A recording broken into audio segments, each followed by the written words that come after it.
ice maiden. You know, she's the daughter of Pat Summerall, who was a smart guy and who was a very good football player, but a great announcer for 27 years for the NFL and worked with John Madden. And John was a difficult guy, but he had, you know, great, he just, come on, John, you got to like these executives. You know, he'd talk a little rough to the executives at CBS. They weren't in love with him, actually, but come on, John, you got to be nice to him. John paying you a lot of money. And he did this for 27 years. He was the only one that could deal with John Madden. He dealt with him very easily, right? Isn't that true? So he was great. But Susie's like that. I mean, she's amazing. She's respected by everybody. Democrats, too, by the way. A lot of Democrats. In fact, that bothers me a little bit, John. But the Democrats respect her and they like her. But we all like her. But we call her the Ice Maiden. Because she's very nice until she decides not to be. Then she's brutal.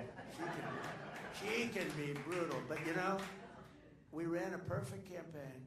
We did that final 3 months, 90 days.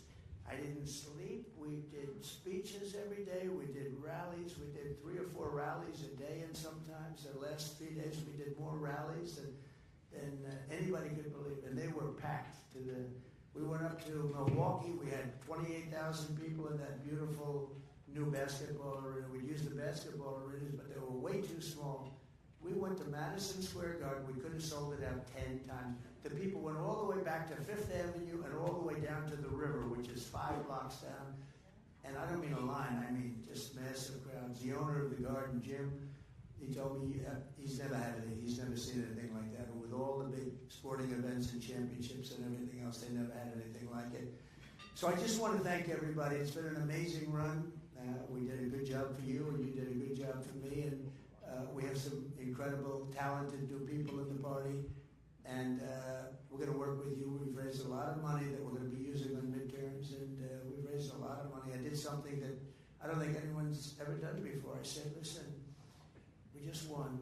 And see, the good thing about not having done this so long, John, is that I come up with ideas that nobody else has thought of. Usually when you win, you let your people rest, your donors rest. And you let them rest for 2 or 3 years, and then you're going to run again. If it's a congressional race, you let them rest for at least a year, year and a half. So we won, and everybody was euphoric. Everybody, they were so happy. And I called up Meredith. Where's Meredith? I said, Meredith, where are you, Meredith? She's incredible, thank you. And I called up Meredith. I said, Meredith, this is the morning after the win. So everyone is so, I said, call the donors and ask if they'd like to make a major contribution. Sir, the election, it's just like 8 hours old. Said, that's all right. And we raised over $500 million very quickly. Right? 500 million. And the people were so happy. They were happy to do it. You know, we could have waited 2 years, but, you know, the press will beat us up for 2 years. And you don't know, maybe they wouldn't have been as happy. But I think they're going to be happy because because we become the party of common sense. And when you have common sense and when you are the party of common sense, we're going to do well for a long time. We're not going to do badly in midterm. A lot of people say, that you always will do badly in midterm. I don't think there's any reason for that. These people were fighting when I did the thing with the men playing in women's sports. I watched today Democrats fighting me on this. They don't learn, and I hope they don't learn, because, you know, they're still with the open borders. We want open borders. Open borders are never going to sell. Men playing in women's sports, transgender for everybody, it's never going to sell. And they haven't changed. They haven't learned. And frankly, I hope they don't play this, because I hope they don't learn, because we have to beat them, and we're going to beat them. And I just want to thank everybody in the room. And then I said, let me see the chart. And I looked over to the right. If he would have come up, he would have been maybe not here. So I saved your life by saying, don't come up. I said, come up later. That was wasn't that a good moment? He looks back, he says, that was a good moment. But I just want to thank everybody. You've been incredible, and you've done incredibly. And they've lost their minds. The Democrats have lost their minds, and they've lost their confidence. They have very little confidence. They are different people, and they look foolish. Today they tried to break into the Department of Education just because we want to go and check the books. And Maxine Waters is a lunatic, and, you know, They're all lunatics, frankly. It's so sad to see. They should be happy. They shouldn't be sad, you know. It's a funny thing. I went to a golf course that I own, and I was very angry at bankers. This was prior to being president, prior to even thinking about running for president. And I was going crazy because I couldn't get onto the course. One, Palos Verdes in California, and beautiful right on the Pacific. Every hole in the Pacific. And my ad is, I don't use it because you can't get on the course. But my ad is, if I ever have to use it, I have the ocean, Pebble Beach only has the bay. And I said, I'm dying to use that ad, but you don't need it. So I get there with this group of big bankers and very important people, and I'm so angry. I'm just like furious because I can't get on the course. And I'm screaming, I can never get on this course. It drives me crazy. And after about 20 minutes of that, my caddy comes over to me. It's a 70-year-old guy, really nice guy, very smart. Sir, may I speak to you? Yes. Yes. What do you want? He said, sir, other courses are all empty. You're packed. You have the best course in California. You're packed. It's always packed, sir. You can't get on the course.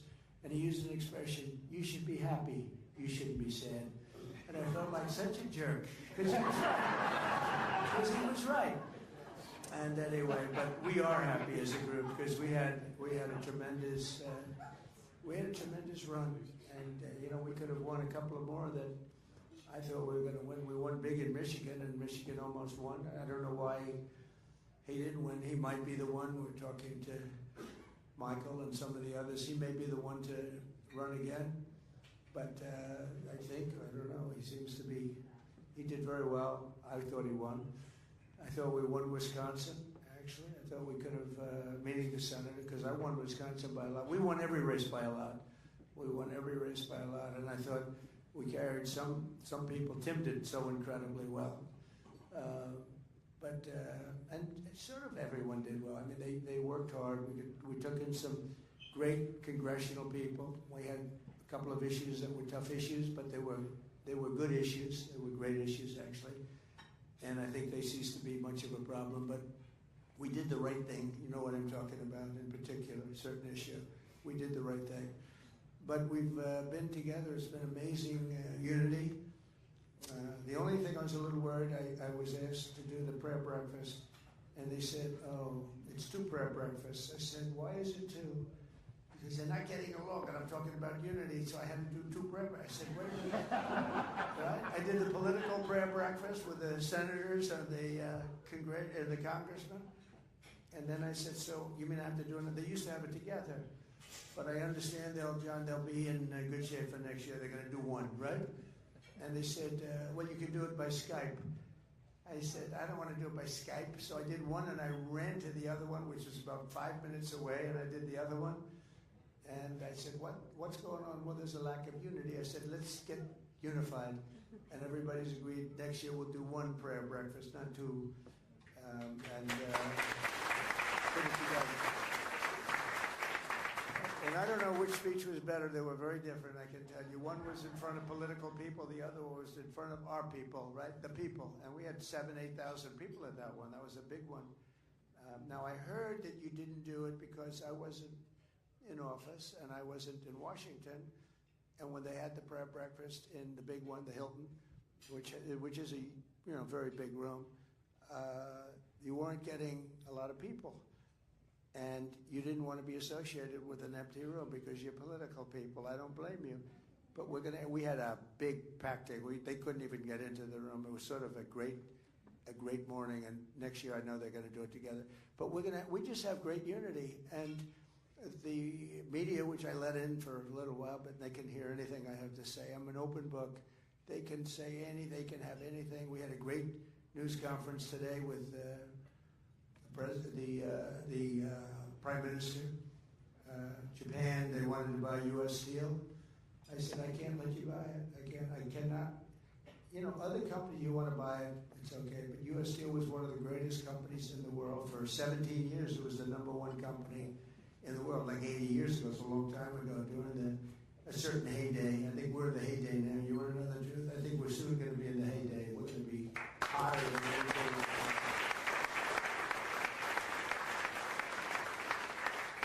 when I told them 2 weeks ago, they came in to see me, the people from U.S. Steel, with some Japanese representatives, and I said, I can't let you have U.S. Steel. You cannot buy it.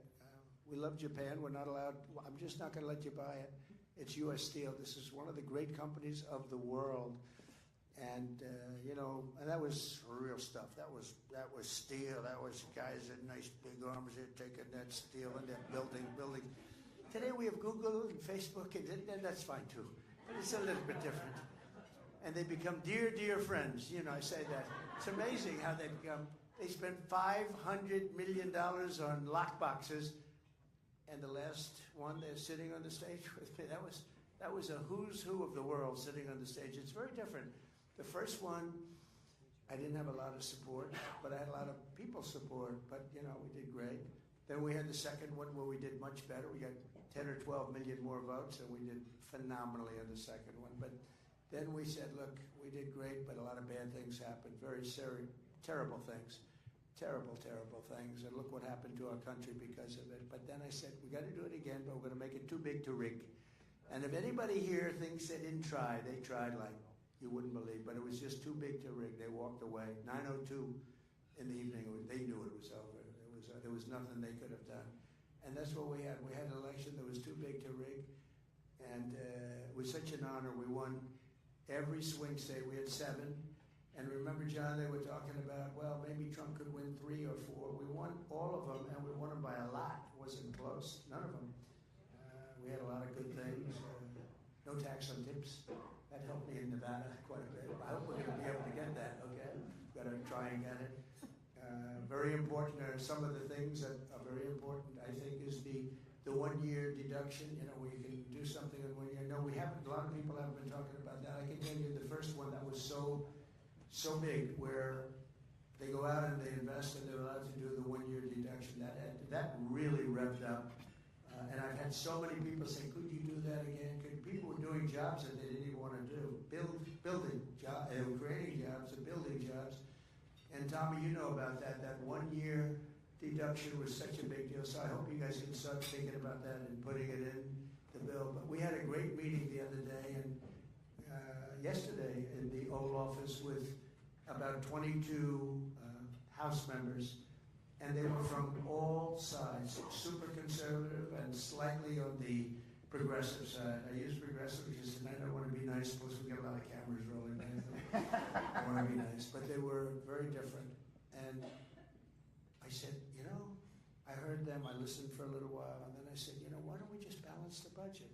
Why don't we cut certain things and balance the budget? Don't touch Social Security. Don't touch Medicare, Medicaid. Just leave them alone. Now, there are people that are illegally in there because we have a lot of illegal immigrants that have found their way in, and we just can't do that. We just can't do it. But just let's see if we can balance the budget. And they started screaming and shouting. And within about an hour, it was amazing what they found $750 billion in the Green New Scam, and commonly referred to as the Green New Deal, conceived of and dedicated by a young lady who never studied the environment, who knows nothing about the environment, who was a semi-poor student, not a good student, who's not particularly smart, but has some magic. I actually said I watched her campaigning when she campaigned the first time in Queens, because Queens is my territory. I grew up in Queens. And she was running against a friend of yours, Joe, right? You know Joe. And Joe was going to be the next speaker, right? He was going to be the next speaker. It wasn't going to be Nancy Pelosi. He was probably one of the most dishonest people. She became a rich person. She never was anything. She was a politician, and she's worth now $100 million, $125 million. How about the one where she sold her stock a couple of months ago in a company that announced everything? She had the company for years, and then she sold the stock, and the following day they announced that that company's under major investigation and the stock crashed. Nothing happens. Nothing happens. They're crooks. So she was running AOC. I say AOC plus 3, but she was running, and I watched her run, and I said, oh, she's pretty good. She's got a spark. And I called Joe, who I don't know too much. I said, are you running against her? Yeah. But are you not debating her? No, she's got no chance. And he's been in there for like 25, 26 years. Unlike Tim Scott, who absolutely destroys his opponents all the time. You really did. By the way, he was the greatest surrogate. He was our greatest surrogate. I said to him, he was brutal. He was very nice. You know, when he ran, he was nice. For himself, he was nice. He was such a gentleman. But unfortunately, that doesn't get elected all the time. And I said, how do you think Tim would be as a surrogate? And I watched him the first time, and he destroyed everybody. And then he went again, and he said to me, and I thought it was beautiful, actually, because it's like the opposite of me. He said, I've never been able to speak well about myself because I don't like bragging. And I said, isn't that nice? Isn't it nice that somebody's like that? And it's true. He was always a great campaigner, but it was a good campaign. But it wasn't a vicious, violent campaign, right? But for me, he was vicious and violent. You just destroyed people. So I want to thank you. I just see you sitting with your new beautiful wife, and I just want to thank you. He's a great guy. Everybody in this room, as far as I'm concerned, look at Mark Wayne back there. Don't fight him. Just don't fight him. He almost got into a fight with a tough cookie. I know that tough cookie, right? Head of the Teamsters. He's a fantastic guy, Sean. And he almost got, but he could have been in trouble with this one, though. Sean's pretty tough, but he would have been in trouble. But I see everybody in this room, and I mean, there's nobody. And if I didn't like somebody, I would tell you. I like it. You know what I like about Chuck Grassley? He made Comey choke because he got this voice, and he wasn't meaning, but he said, "Did you lie?" And Comey was like, it was unbelievable. Remember, and he said, "Yes, yes." I said, he just admitted he lied, and he just said it like he's just got this way about him. You made him choke. That was good. He deserved to choke too. But everybody in this room it's been really amazing. It's been amazing. The relationships have been good. And we don't always agree on everything, but we get there. We had a couple of people that had to get a little bit, they had to study a little bit further to get some of our nominees. I think you're going to find our nominees are very good. I think it's very important. You know, when we talk Bobby Kennedy, I think he's up there having dinner tonight. It's very interesting, but he's a good person. And he's not a radical. He said, you know, I'm getting sort of this reputation of being anti-vaccine and everything else. He said, I'm not anti, and I understand through the campaign that his kids had vaccines and all. He said, you know, I grew up in a slightly political family. Would you say that was the Kennedy? He said, I grew up in a political family. I mean, I'm not a crazy person. I'm very moderate in a certain way. And I never forgot that, and I think it's true. But I think we need somebody like this, and Dr. Oz working with him, because if you look at autism and you go back 20 years, I think it was like 1 in 10,000 children. But actually, I think the number is even higher than that. 1 in 10,000, 1 in 20,000 children had autism. And now it's 1 in 34. What's that all about? What's that all about? 1 in 34. And I think we really got to get to the bottom of it. I really believe we're going to figure the reason. I don't know, maybe it's pesticides or maybe it's something, but we're going to figure the reason. We spend more money on food, on cleaning it, on spraying it, on doing all this stuff, and we're going to find out what it is. But I think we probably needed somebody that, you know, that's a little bit outside of the box, and he's also very popular. Outside of the party, I mean, if you look overall, I mean, very, very popular. And people gave him great support, but I just appreciate the people that got there. And it showed great unity. And if you didn't get there, the press, these same people that have the cameras rolling, they'd be saying, Trump has lost total control of the party. Now I have somebody who's, I think, fantastic, Elon. And Elon was a recluse. You know, he was a very reclusive person, but I know he's a brilliant guy. But he was reclusive, and I think we got him to be very unreclusive, right? I said, man, has he changed with the hat on? Did you see the hat yesterday? But he's a great guy, and he loves the country, and he's wanted to do this for a long time.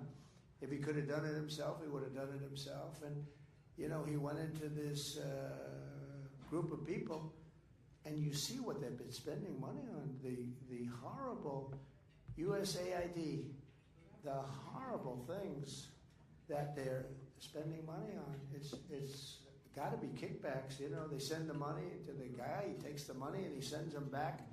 Most of the money he keeps some for himself. In my opinion, I think that's because you can't send the money to these groups of people. It's a terrible thing, and I think it's like that in others too. And I said, go to the next one. I'd like you to look at Department of Education. And I think you're going to find it's very similar, different but similar. And go into the military, go into everything. I mean, I want you to go into everything. But I said to the congressman yesterday that, why don't we balance the budget? Why don't we balance the budget? Why should we wait 10 or 15 or 20 years to balance it? You know, they were talking about little cuts. We can have big cuts that don't affect anybody, waste, fraud, and abuse. And we're finding it now. That's one of the beauties of what Elon's doing. He started with a group of 25 super geniuses. They wear undershirts. They look like, I look at them. But then I realized he's got 182 IQ. That's what we need. And they go in and they'll ask people that aren't nearly as smart as them, why is it that you made this ridiculous paper? Why is it? And the guy gets all tongue-tied, he can't talk, because he's against somebody that's much smarter. And it's amazing, actually, what they've exposed. And to a level where they cut 97% of the people out. The whole thing is a scam. And you look at some of the people working there, they're very political people, they're relatives, and it's just terrible. But you're going to find that elsewhere. And then I think we're going to see something tremendous with respect to the tariffs, because, you know, other countries tariff us, so we don't tariff them. And with Lindsay, I don't know if you remember the conversation, Lindsay, but I had a conversation with Lindsay, who's so talented on so many things, but I would say finance, he's less interested. No, look, he gets it, but he's less interested. And I said to him, you know, certain countries, they charge us a tariff, and I want to charge them the same thing, and I like that, and I want to charge them the same thing. I said, so let's get the same. They charge us like 100%, we charge them nothing. I said, that's right. I said, so you want to charge them 100%? I said, I want to charge them whatever, if it's 80% or if it's 25%, I want to. Lindsay looked at me and goes, you got my vote. And it was very simple. And he's a great guy, and he's running for office, and I'm going to endorse him, and he's going to do very well. I think he's going to do very well. Well, we're batting. I think we're 299 and 0 in the Republican. But you know what? We're 355. Brian Jack, where's the great Brian Jack? 355 out of 350 of general elections. We won, I think, 234. That's not bad either. But with the Republicans, it's been almost flawless. So I think, let's not congratulate Lindsay yet. But I think you're in good shape, okay? He's been a fantastic, in my opinion, a fantastic senator. He's a nice guy. He's a little more left than I am, a little more left than you are. But he is a great guy, and he's going to have no problem.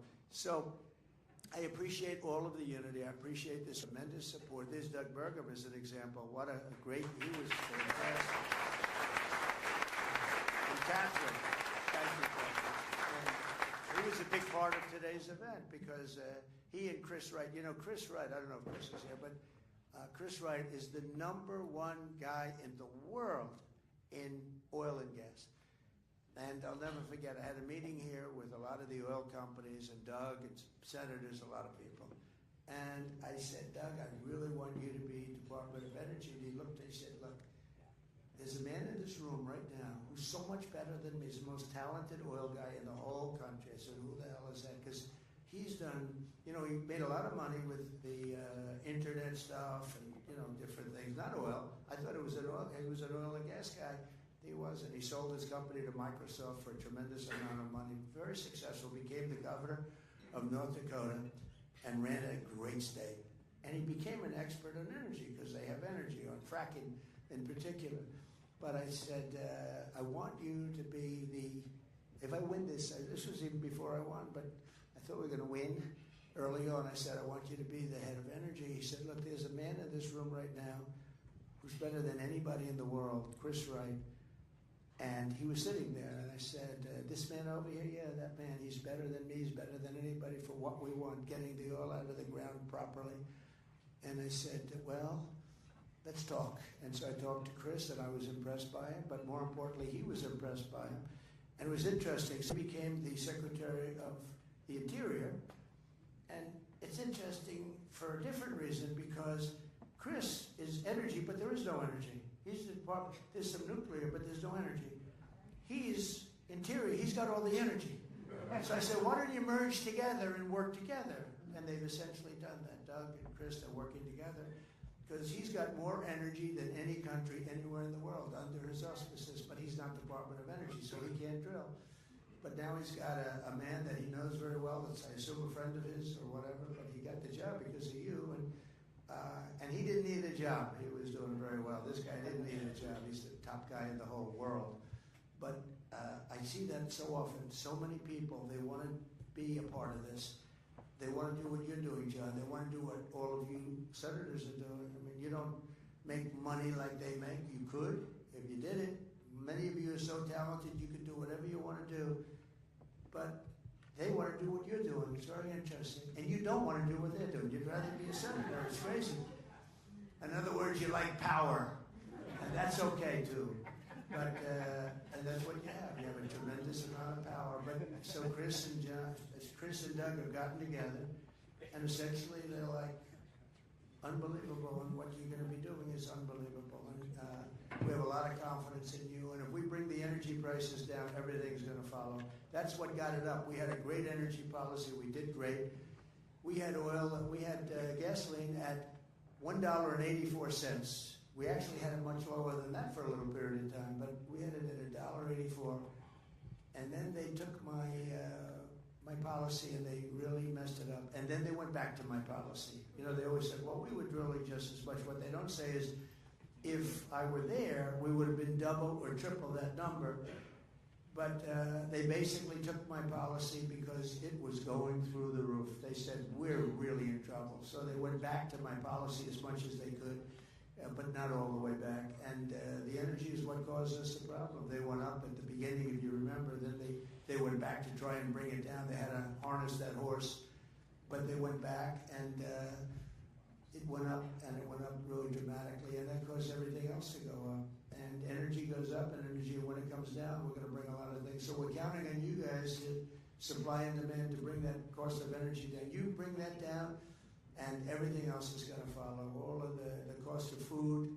I hear so much about the word groceries. I used to use groceries a lot on the trail. A word, it's like sort of an old-fashioned word, groceries. But groceries is the word that's the most accurate word. And the price of groceries went through the roof. Bacon was levels like nobody's ever seen. You take a look at eggs today. I mean, the eggs are double, triple, quadruple. They're going through the roof. Now there's some problems that may, a little outside problem with eggs maybe. But, we inherited a mess. We inherited a country that's a mess. There was no reason to allow millions of criminals into our country. Millions.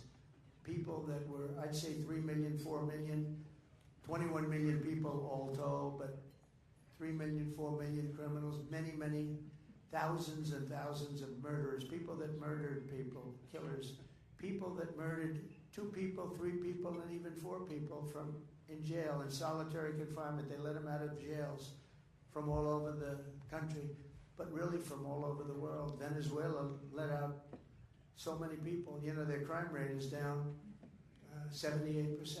I can't believe they haven't allowed every single, some of these countries allowed every single prisoner, and they put them on buses and they bus them in, or they put them on planes, because these are countries also from Africa, from Asia, not just South America, a lot from South America, but not even the most. I mean, we have them coming from all over the world, and we're letting them in. They let them in from the Congo. For whatever reason, the Congo is prime territory to come into our southern border. They get them up to the border, and they let them in with the stupid open borders policy. So this would have never happened if the election were proper. In other words, if the election weren't rigged, which it was, and it would have never happened. But I will say this, it's much bigger. Historically, this is much bigger. It showed what this ideology that some people are facing throughout the world, that showed how bad this ideology is, how incompetent the people are, but how bad the ideology is, the ultra-left stupid policy. and I don't think they can get elected for a long time. They're still, they just suffered a big election defeat. They're very depressed, and they're using the same things. We just signed a bill yesterday. It was so incredible that no more men playing in women's sports, right?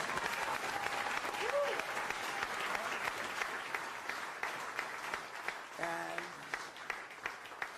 stand up, big boy. Stand up. How about this guy? Okay. Now I'm using him as, he was a great player. He played on the Jets for, 10 years? Ohio said, is he going to play in sports with his wife? Wouldn't that be lovely? She's the size of his leg, maybe somewhat smaller. The whole thing was ridiculous. You saw I was reading off some of the stats yesterday in the room, and I said there was a long-distance race. They had the best female racers and the best male racers, long-distance running race. And the man won by 5 hours and 24 minutes. I mean, that's not... The greatest, though, are the weightlifting records, where they break the record that stood for 18 years, and they'd go and they'd put a quarter of an ounce here, a quarter of an ounce, and I'd go, and they couldn't quite get it up, and this guy came in, and he was a poor man weightlifter, not a good one.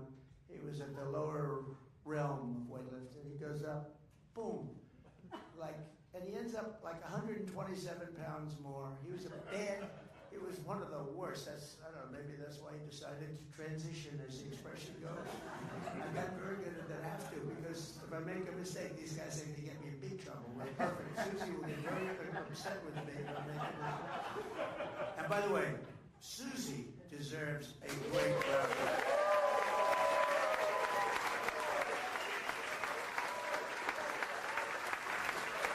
The Ice Maiden. We call her the Ice Maiden. She's the daughter of Pat Summerall, who was a smart guy and he was a very good football player, but a great announcer for 27 years for the NFL and worked with John Madden. And John was a difficult guy, but he had, great, he just, come on, John, you gotta like these executives. He'd talk a little rough to the executives at CBS. They weren't in love with him, actually, but come on, John, you gotta be nice to him. John paying you a lot of money. And he did this for 27 years. He was the only one that could deal with John Madden. He dealt with him very easily, right? Isn't that true? So he was great. But Susie's like that. I mean, she's amazing. She's respected by everybody. Democrats, too, by the way. A lot of Democrats. In fact, that bothers me a little bit, John. But the Democrats respect her and they like her. But we all like her. But we call her the Ice Maiden, because she's very nice until she decides not to be. Then she's brutal. She can be brutal. But we ran a perfect campaign. We did that final 3 months, 90 days. I didn't sleep. We did speeches every day. We did rallies. We did 3 or 4 rallies a day, and sometimes the last 3 days we did more rallies than anybody could believe. And they were packed. We went up to Milwaukee. We had 28,000 people in that beautiful new basketball arena. We used the basketball arenas, but they were way too small. We went to Madison Square Garden. We could have sold it out 10 times. The people went all the way back to Fifth Avenue and all the way down to the river, which is 5 blocks down. And I don't mean a line. I mean just massive crowds. The owner of the Garden, Jim, he told me he's never seen anything like that. With all the big sporting events and championships and everything else, they never had anything like it. So I just want to thank everybody. It's been an amazing